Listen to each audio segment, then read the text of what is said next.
જય દ્વારકાધીશ મિત્રો, હું છું આપનો દોસ્ત દિનેશ સ્વાડ પાલીતાણાથી અને પાછળ જે બળદ દેખાય એનો વિડીયો આજથી 3 દિવસ પહેલા આપણી આઈડીમાં આપણે ચડાવ્યો હતો અને એ બળદ એમ કહેવાય એ સમયે પણ એટલો દુઃખી હતો અને અહીંયા લાવ્યા પછી બળદ બેસી ગયો હતો એટલે આપણે એની કાળજીપૂર્વક દરરોજ માવજત કરતા અત્યારે તમે જોઈ શકો છો ખાંડનું તગારું મૂકેલું છે.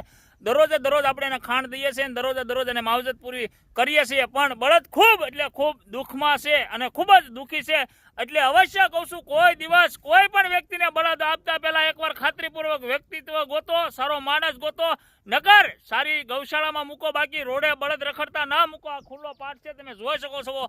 અહીંયા કોઈ બળદને એમ કહેવાય ને કે પાણી પાવા માટે તૈયાર નથી. બોલો, આ બળદની હાલત થઈ છે. વિચાર તો કરો, જેને 15 વર્ષ સુધી કાળજીપૂર્વક દીકરા કરતા વિશેષ કામ કરીને દીધું ને, એ છેલ્લા બળદની હાલત જોવો, પાણી પીવા કોઈ નથી દેતું. બોલો, વિચાર તો કરો સાહેબ. એટલે અવશ્ય કહું છું, વિડીયો શેર કરવાનું ભૂલતા નહીં અને ખાંડ દેખાડવા પૂરતું નથી મૂક્યું. દરરોજ એની ખાંડ ખવડાવી છે અને